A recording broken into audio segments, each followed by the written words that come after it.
Hello student, halo alkane और hello Erin का ये वीडियो नंबर 2 है।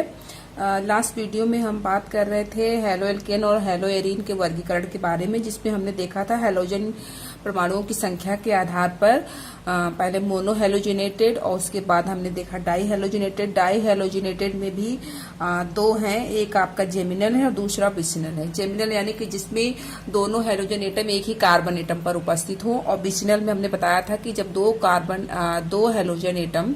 दो हेलोजन परमाणु दो अलग अलग कार्बन पर उपस्थित हो, दो अगल बगल के कार्बन पे। एडजेसेंट का मतलब दो अगल बगल के, जैसे कार्बन नंबर 1 पर एक हेलोजन परमाणु उपस्थित हो तो दूसरा कार्बन नंबर 2 पर उपस्थित हो, तो उसे हम बिसिनल कहते हैं। बिसिनल डाई हेलोजिनेटेड। क्लियर है। नेक्स्ट है हमारा ट्राई हेलोजिनेटेड। तीसरा है ट्राई हेलोजिनेटेड। तो ट्राई हेलोजिनेटेड हेलो एल्केन या हेलो एरिन वो होंगे जिसमें कि 3 हेलोजन एटम हो, तो 3 हेलोजन एटम ऐसे कंपाउंड, ऐसे ऑर्गेनिक कंपाउंड जिसमें 3 हेलोजन परमाणु उपस्थित हो, उसे हम ट्राई हेलोजिनेटेड कहते हैं। जैसे एग्जांपल CH3 क्लोरोफॉर्म, जिसको हम क्या कहते हैं, ये इसका नाम क्या है, क्लोरोफॉर्म या ट्राइक्लोरोमेथेन, कॉमन नेम क्लोरोफॉर्म है। CHI3 आइडोफॉर्म, इसमें देखिए 3 क्लोरीन उपस्थित है, इसमें 3 आयोडीन उपस्थित है। इसी तरीके से CHBr3, तो इसका नाम क्या हो गया, ब्रोमोफॉर्म। तो ये ऐसे हेलोजन कंपाउंड हैं, ऐसे ऑर्गेनिक कंपाउंड है जिसमें 3 हेलोजन परमाणु उपस्थित है, उसे हम ट्राई हेलोजिनेटेड कहते हैं। चौथा है, नेक्स्ट हमारा है tetra halogenated. Tetra halogenated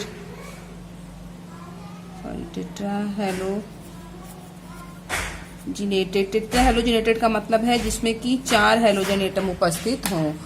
4 halogen atom.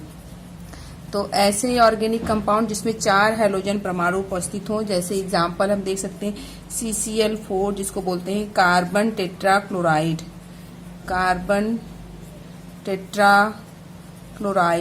या ट्राइक्लोरोमेथेन, IUPAC नेम। इस तरीके से CF2Cl2 या इसी का नाम क्या है, फ्रियॉन, या इसी को हम बोलते हैं, आपका ये हो जाएगा ट्राइफ्लोरोमेथेन हो जाएगा ये। ठीक है, दैट इज फ्रियॉन। तो इसमें देखिए 4 क्लोरीन परमाणु उपस्थित है, इसमें 2 क्लोरीन है और 2 फ्लोरीन परमाणु उपस्थित है, तो 4 हेलोजन परमाणु उपस्थित हो तो उसे टेट्रा हेलोजिनेटेड कहते हैं। इसी क्रम में अगला है पॉली हेलोजिनेटेड। पॉली का मतलब ढेर सारे, बहु, पॉली हेलोजिनेटेड।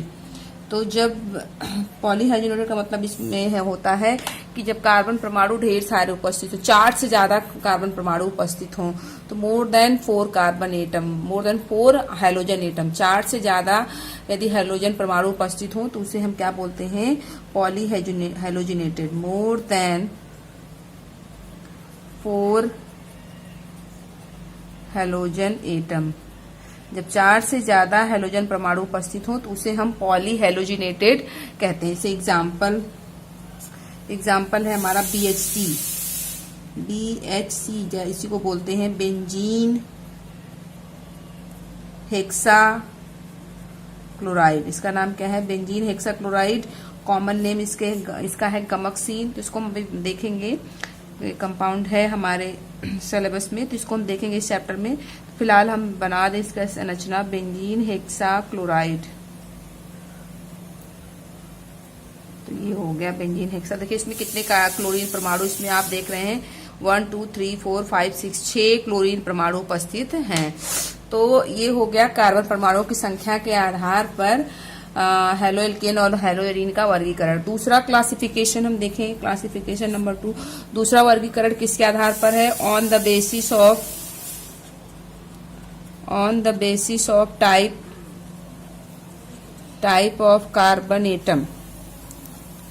कार्बन एटम किस तरह का है उसके आधार पर हेलो एल्केन और हेलो एरिन का वर्गीकरण। तो पहला है इसमें, इसी क्रम में फर्स्ट है हमारा इसमें हम देखेंगे मोनो हेलोजन। मोनो हेलोजन में भी आपके 3 है, मोनोहैलोजन। मोनोहैलोजन का मतलब कि जिसमें एक हैलोजन परमाणु उपस्थित। मोनोहैलोजन है हमारा। मोनोहैलोजन में भी 3 तरह के होंगे। कौन कौन से? प्राइमरी, प्राथमिक, 3 आपके इसमें आ जाते हैं। पहला है प्राइमरी, प्राइमरी या 1 डिग्री मोनोहैलोजन। मोनोहैलोजन या इसी को बोलते हैं प्राइमरी एल्किल हैलाइड। तो प्राथमिक में देखेंगे आप, एग्जाम्पल देखिए पहले। प्राइमरी मोनोहैलोजन यानी कि जो फंक्शनल ग्रुप के बगल वाला कार्बन है वो आपका देखिए प्राइमरी कब होता है? जो हैलोजन जिस कार्बन से जुड़ा हुआ है वो एक और कार्बन से जुड़ा हो तो उसे हम 1 डिग्री कार्बन कहते हैं। तो ये 1 डिग्री कार्बन है। तो ये किस तरह का एल्किल हैलाइड हो गया? Primary alkyl halide. Primary alkyl halide. तो प्राथमिक या प्राइमरी कैसे पहचानेंगे? फंक्शनल ग्रुप जिस कार्बन से जुड़ा है वो एक और कार्बन से जुड़ा हो तो उसे हम प्राइमरी बोलते हैं। ठीक है। दूसरा इसी में दूसरा है सेकेंडरी, द्वितीयक मोनोहैलोजन। सेकेंडरी मोनोहैलोजन। तो एग्जाम्पल देखिए आप इसका। एग्जाम्पल में देखेंगे आपको, ये देखिए CH3 और ये क्लोरीन लगा हुआ है। तो ये हम उस कार्बन को देखना है जो कि जिससे हैलोजन परमाणु जुड़ा हुआ है। हैलोजन परमाणु इस कार्बन से जुड़ा हुआ है और हैलोजन परमाणु जिस कार्बन से जुड़ा है वो कितने और कार्बन जुड़े हैं? 2 और कार्बन से जुड़े हैं। तो इसका मतलब ये सेकेंडरी कार्बन हुआ। तो ये सेकेंडरी एल्किल हैलाइड हुआ। तो दिमाग में रखिए प्राइमरी कब होगा? कोई भी ऑर्गेनिक कंपाउंड प्राइमरी कब कहलाएगा? Primary alkyl halide. प्राइमरी मोनोहैलोजन कब कहलाएगा? सेकेंडरी कब कहलाएगा? जब फंक्शनल ग्रुप जिस कार्बन से जुड़ा है वो एक और कार्बन से जुड़ा हो तो उसे हम प्राइमरी, प्राथमिक कहते हैं। और वो कार्बन जो कि फंक्शनल ग्रुप से जुड़ा है और वो 2 अलग और कार्बन से जुड़ा हो तो उसे हम क्या कहते हैं? उसे हम सेकेंडरी कहते हैं। ठीक है। इसी तरह से तीसरा है टर्सरी। टर्सरी मोनोहैलोजन, तृतीयक मोनोहैलोजन या तृतीयक एल्किल हैलाइड। तो इसमें एग्जांपल देखिए। टर्सरी का मतलब कि जिस कार्बन से हैलोजन जुड़ा है वो 3 और कार्बन से जुड़ा हो। देखिए CH3 एक एल्किल ग्रुप, दूसरा एल्किल ग्रुप, तीसरा एल्किल ग्रुप।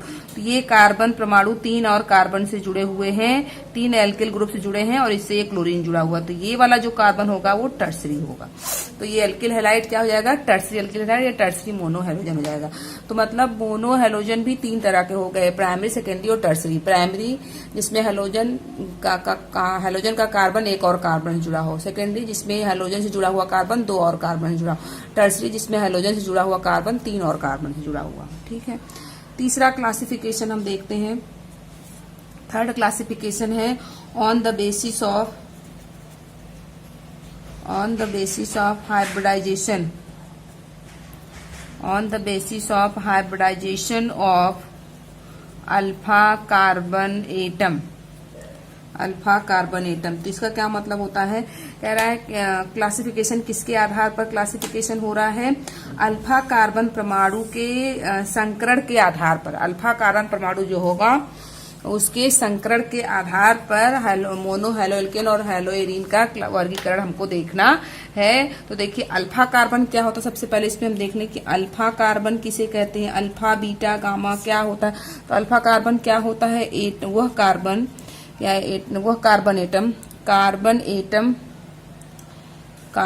एटम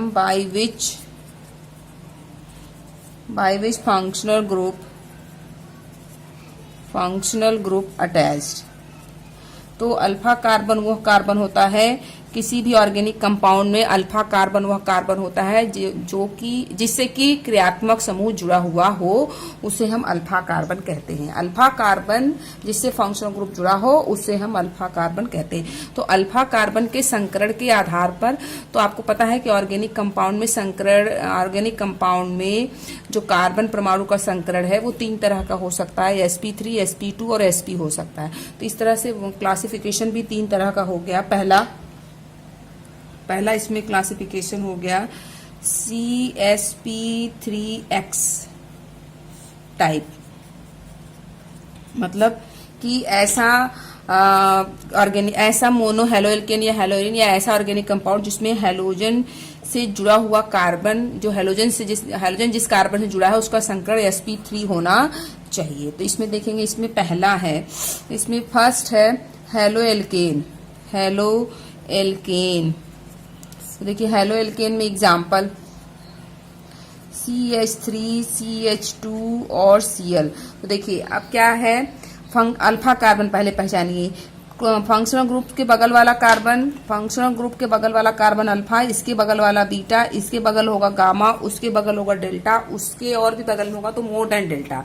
तो फंक्शनल ग्रुप के बगल वाला कार्बन क्या हो गया, अल्फा कार्बन हो गया। अब अल्फा कार्बन का संकरण क्या होना चाहिए, sp3 होना चाहिए। तो sp3 संकरण होने के लिए अब आपको हमने बता रखा है, इसको याद रखिएगा। एक बार फिर से जब हम बात कर रहे हैं तो यहाँ पर एक टेबल बना लेते हैं, देख लेते हैं। तो नंबर ऑफ सिग्मा बॉन्ड और फिर नंबर ऑफ पाई बॉन्ड और उसके बाद हाइब्रिडाइजेशन क्या होना चाहिए।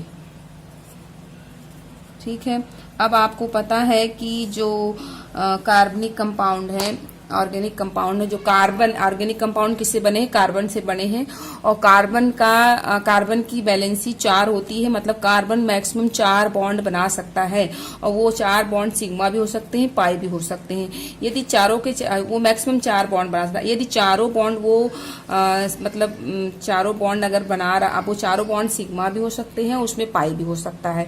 यदि चारों बॉन्ड सिग्मा हो, देखेंगे यदि चारों बॉन्ड सिग्मा हो, ऐसा कार्बन जिसमें कि ऐसा कोई ऑर्गेनिक कंपाउंड जिसमें कि चारों के चारों बॉन्ड सिग्मा हो, यदि चारों बॉन्ड कार्बन के सिग्मा हो तो पाई 0 हो जाएगा, तो संकरण sp3 होगा।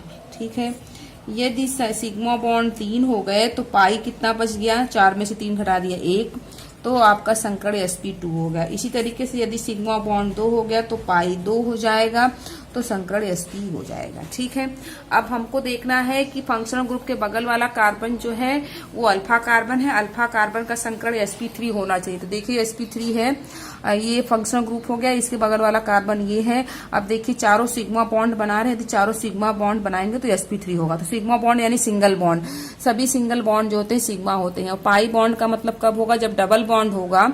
ये भी एक बार यहाँ पे देख लें कि जो सिंगल बॉन्ड होते हैं वो सिग्मा बॉन्ड होते हैं, वो क्या होते हैं, आपके सिग्मा बॉन्ड होते हैं। यदि डबल बॉन्ड है तो उसमें से एक सिग्मा होगा और एक पाई होगा।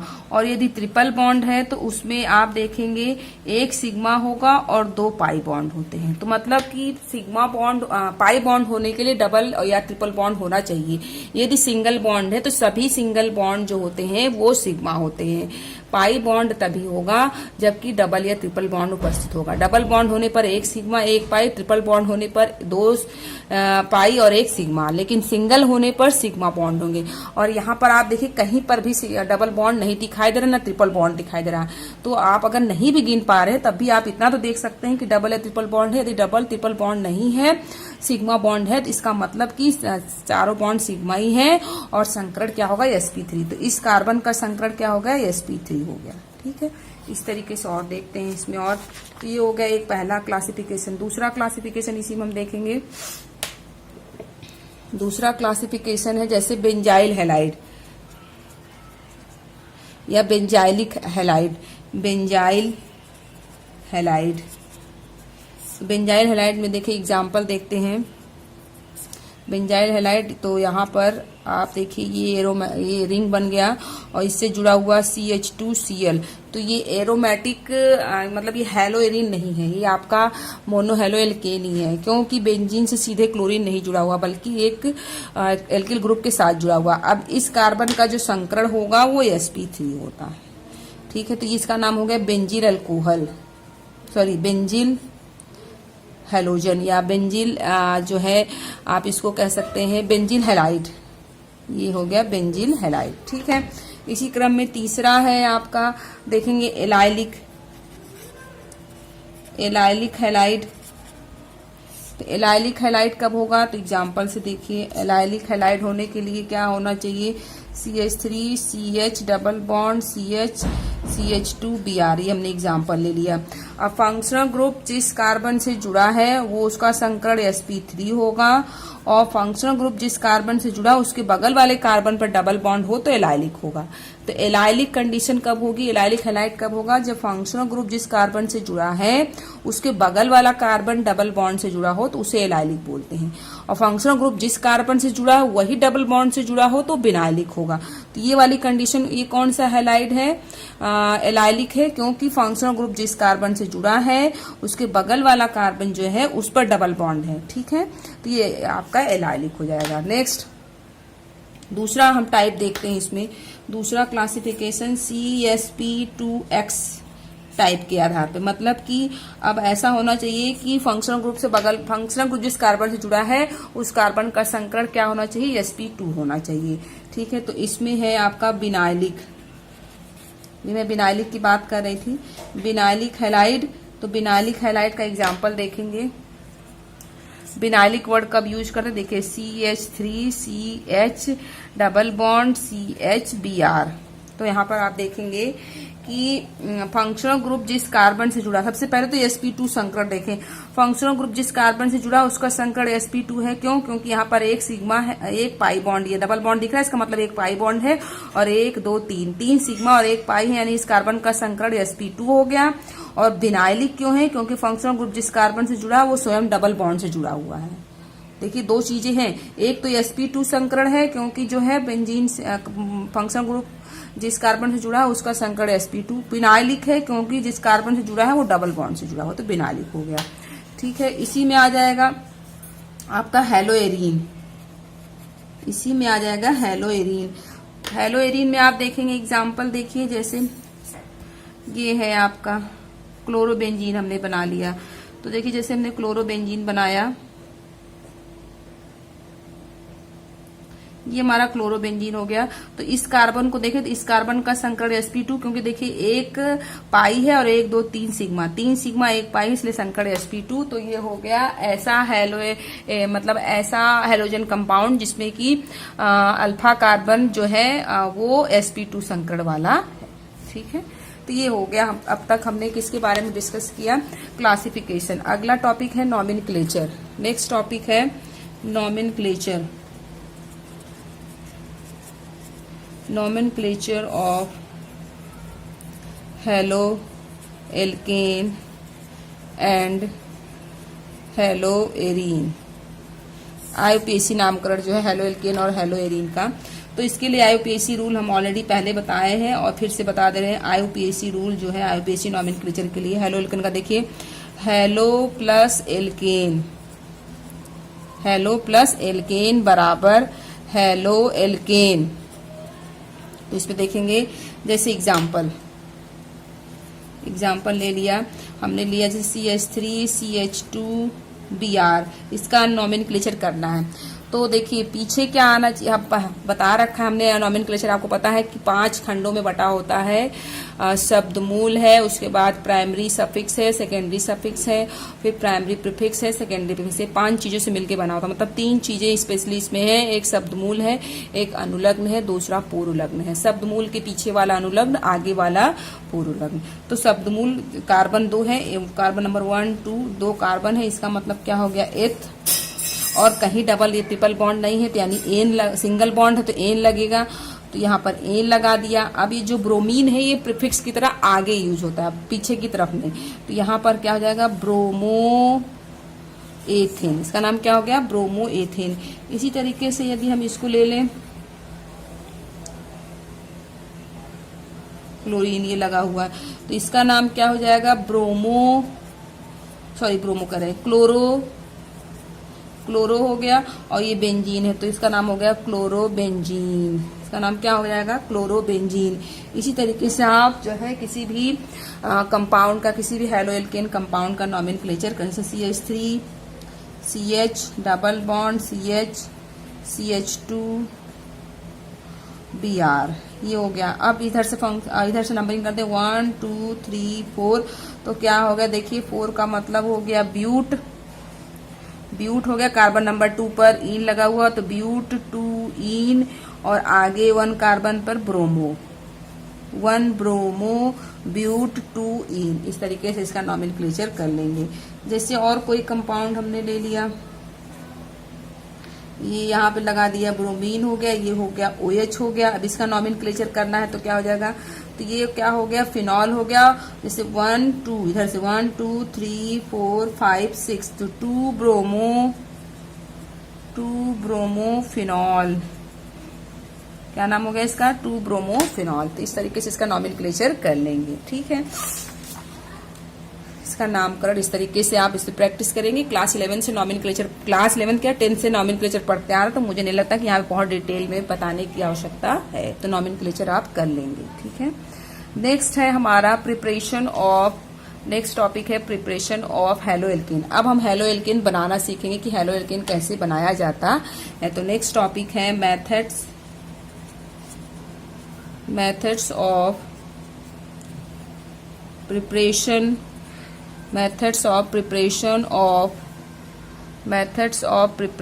Of halo alkane. तो अब यहाँ से 1 बाय 1 पढ़ेंगे। पहले हेलो एल्केन का प्रिपरेशन पढ़ेंगे, तब हेलो एरीन का प्रिपरेशन पढ़ेंगे। तो methods of preparation of halo alkanes, halo alkane बनाने की विधि, हेलो एल्केन कैसे बनाई जाती है। तो हेलो एल्केन बनाने की विधि में सबसे पहले है फ्रॉम एल्कोहल। सबसे पहली विधि है फ्रॉम एल्कोहल, मतलब एल्कोहल के द्वारा हेलो एल्केन का निर्माण। एल्कोहल के द्वारा जो है हेलो एल्केन कैसे बनाया जाता। तो पहले हेलो, अब देखिए अब तक हमने जो पढ़ा उसमें halo alkane hello arene mix पढ़ा। अभी हमने हेलो एल्केन हेलो एरीन के बारे में पढ़ा, फिर हेलो एल्केन हेलो एरीन का वर्गीकरण देखा हमने, नॉमेनक्लेचर देखा। लेकिन अब हम हेलो एल्केन को यहाँ से अलग कर देंगे और हेलो एरीन को अलग कर देंगे। पहले हेलो एल्केन के बारे में पढ़ेंगे, तब हेलो एरीन के पढ़ेंगे। तो अब हम जो पढ़ने जा रहे हैं इसमें सिर्फ हेलो एल्केन के बनाने की विधियां होंगी कि हेलो एल्केन कैसे बनाया जाता है, हेलो एरीन के बारे में नहीं। ठीक है, तो पहली विधि क्या हो गई, एल्कोहल के द्वारा। एल्कोहल के द्वारा कैसे हेलो एल्केन बनाया जाता है, तो उसमें कई विधियां हैं।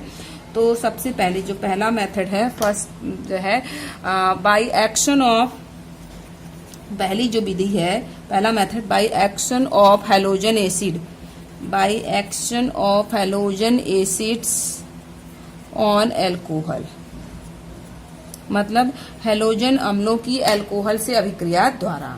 मतलब यहाँ पर एल्कोहल के द्वारा हमें है, देखो इसको समझिए, क्योंकि ऑर्गेनिक है, समझेंगे नहीं तो क्लियर नहीं होगा, समझ के ही, क्योंकि इसको रटा नहीं जा सकता है।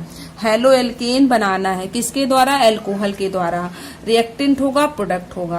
पहले रिएक्टेंट देखी क्या होगा, तब प्रोडक्ट क्या। हेलो एल्केन बनाना यानी कि हेलो एल्केन हमारा प्रोडक्ट हो गया। किसके द्वारा बनाना, एल्कोहल के द्वारा, तो एल्कोहल रिएक्टेंट हो गया। अब उसमें भी कह रहा है कि एल्कोहल को किसके द्वारा रिएक्ट कराना है, हैलोजन एसिड के द्वारा। तो हैलोजन एसिड और एल्कोहल हमारा जो हो गया ये रिएक्टेंट हो गया, और जो हेलो एल्केन बनेगा वो हमारा प्रोडक्ट हो गया। तो हेलो एल्केन और हेलो एल्केन बनाना है एल्कोहल और हैलोजन अम्ल के द्वारा। ठीक है, इसको हम नेक्स्ट वीडियो में डिटेल में डिस्कस करेंगे।